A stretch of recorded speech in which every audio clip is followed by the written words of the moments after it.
Hi, I'm going to share my sermon for today.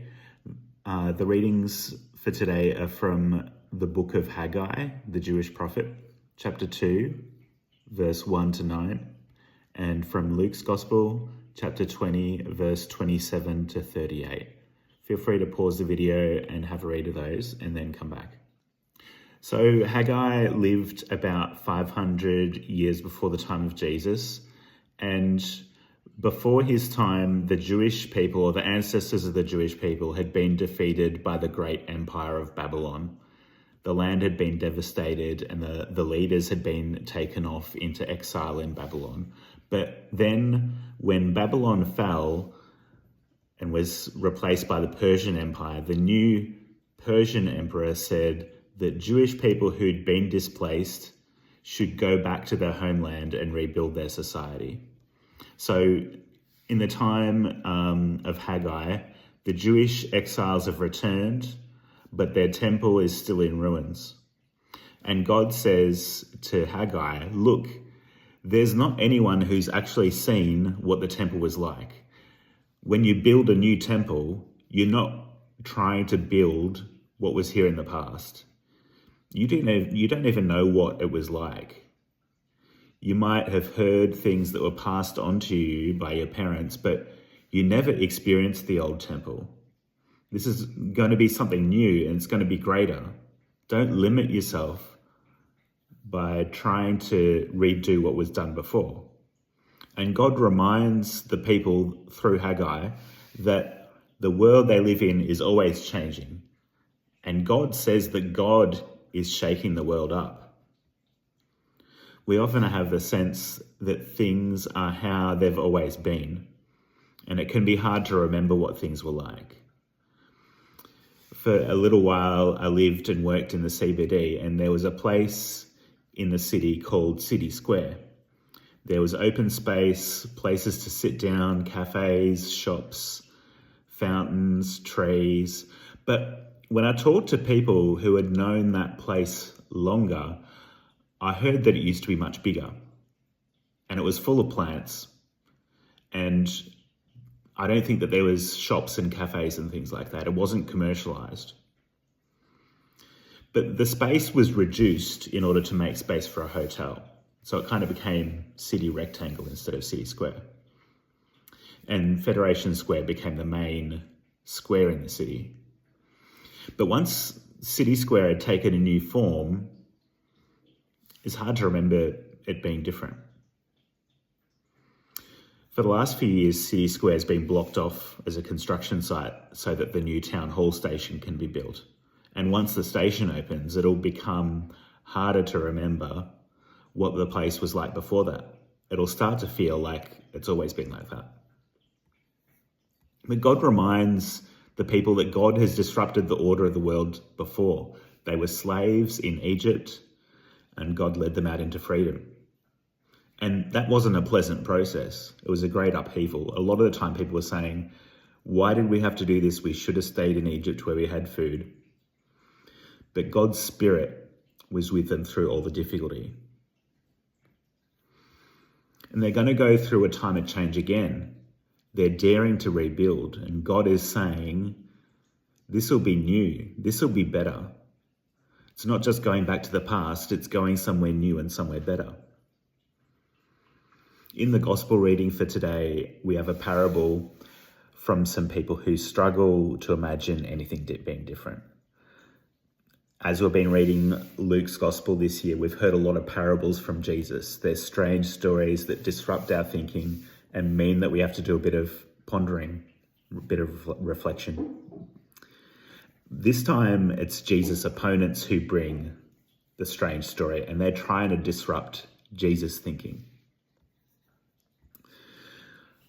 But we've got to ask, who are these opponents? Who are the Sadducees? The Sadducees were a movement of Jewish nobles and priests who were very focused on temple ceremonies and were very involved at the center of the temple, and they had a close relationship with the Roman rulers. They were happy with the Roman rulers in charge because they could work together.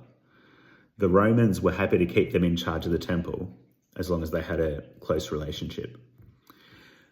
And it had been the same under the previous regime when they were under the rule of Alexander the Great's empire. The Sadducees had made close relationships with the Greek-speaking rulers, and they'd taken on their culture and philosophy at that time. But under both of these regimes, under Alexander the Great's empire and under the Roman Empire, most Jewish people didn't see things that way. Most people weren't happy with the arrangement. For most people, being under occupation meant that life was hard. And so people rebelled against Alexander the Great and his successors, and they rebelled against the Romans as well. And many people died trying to take back their land and trying to get the freedom to follow their own faith. And this is how the idea of resurrection developed, because Jewish people had traditionally believed that when you die, you're in the grave with your family, and not much happens, but you're content and you're together. But when people were dying in these rebellions, their lives cut short, many Jewish people could not accept that this was fair. These were people standing up for justice and fairness on the side of God, but justice had not been done for them. So people said, these martyrs have to be resurrected so that they can have a chance to live the good life that they missed out on. And this was an idea that emerged and spread among the people, among the common people. But the Sadducees, the educated nobles and the temple priests, they didn't believe in the resurrection. They didn't see any evidence of it in the Torah, in the Jewish scripture, and they didn't see a need for it. They were happy with things the way that they were. So when they hear that Jesus believes in this idea of resurrection, they just think, Jesus, you can't be serious. You can't seriously believe in this uneducated nonsense. And so they come up with a story to try and make him look silly and try and make him embarrassed that he believes in this thing. And they say, a man with 6 brothers gets married and he dies before the 2 of them can have children. And the custom in that time and place is that his wife, his widow, has to marry one of his brothers. And that brother dies. So she marries another brother and he dies. She ends up marrying all of them one after the other, and they all die without any children. And you might think at this stage that they'd be thinking, what must it be like for this poor woman to go through this? And how is this family so unlucky and so unfortunate that they must go through such tragedy and not even be remembered because they have no one to pass on the story, nobody to pass on the responsibility for looking after the family grave? But that's not what the Sadducees are thinking. Their question is, who will this woman be married to in the resurrection?